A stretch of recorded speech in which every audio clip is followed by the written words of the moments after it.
Begini Tur, Pak D cerita sedikit sejarah Mahabharata. Alkisah pencarian Wahyu Cakraningrat oleh Raden Abimanyu, putra Arjuna, Raden Lesmana, Mandrakusuma, putra mahkota kerajaan Hastina, dan Raden Sombo, putra Prabu Kresna. Dalam hati saya begitu mendengar kakak sepupu saya ngomong begitu, saya bilang, here we go. Sang Pak D mulai cerita hal yang menyamakan situasi dengan anak remaja di depannya ini, yaitu kebetulan anak saya. Dia melakukan framing communication. Sang Pak D melanjutkan kisahnya. Ketiganya sama-sama berambisi menjadi raja. Untuk itu mereka harus bertarung dan mendapat gelar Wahyu Cakraningrat. Namun, mendapat Wahyu Cakraningrat tidaklah mudah karena sejumlah syarat harus dipenuhi agar Wahyu Cakraningrat itu majing atau sejiwa dengan satria terpilih. Adapun syarat yang harus dipenuhi adalah mampu handayani atau berbuat baik kepada rakyat, berpegang pada kejujuran, mampu memberikan teladan, mampu memberikan rasa tentram kepada rakyat, mampu memberi kasih sayang kepada rakyat, mampu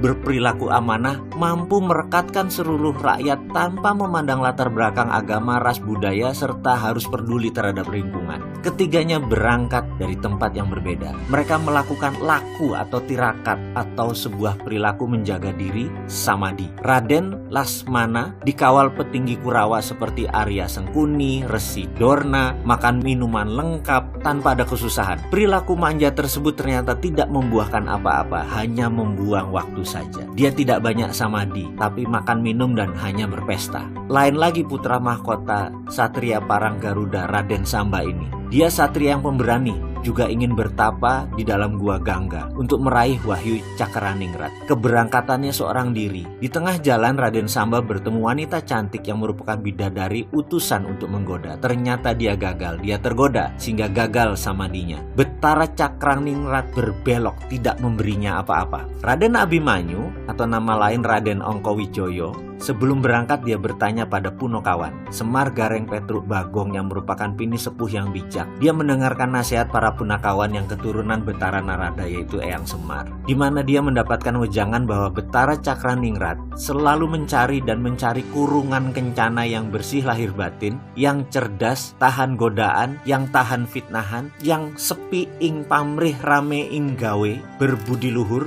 jujur, dapat dipercaya, mempunyai kesabaran tinggi, dan kepekaan sosial yang tinggi. Wahyu Cakraningrat adalah hanya untuk orang yang gigih. Itulah yang dilakukan Abimanyu yang akhirnya dia dapatkan kurungan kencana itu. Karena wahyunya itulah akhirnya dia jadi Raja Hastina, Raja Amarta, Raja Indraprasta, semua disatukan di bawah Panji sang Raja Putra Abimanyu setelah perang Baratayuda berakhir bernama Parikesit. Begitu kira-kira cerita wayang singkatnya Mas Fatur. Mudah-mudahan kamu paham dongeng Pak D ini. Kemudian Fatur menjawab, jadi aku nanti merantau itu untuk mencari kurungan kencana ya Pak D, agar Wahyu Cakraningrat dapat dipegang atau dipunyai. Untuk mendapatkannya kita harus gigih. Gitu kan Pak D? Kira-kira ngono Tur. Jadi nanti kamu sadar bahwa apa yang kamu geluti dengan gigih, kamu pasti kaya Tur. Percaya omongan Pak D. Kuncinya apa? Pak D bertanya lagi dengan singkat yang dijawab dengan singkat juga oleh Fatur.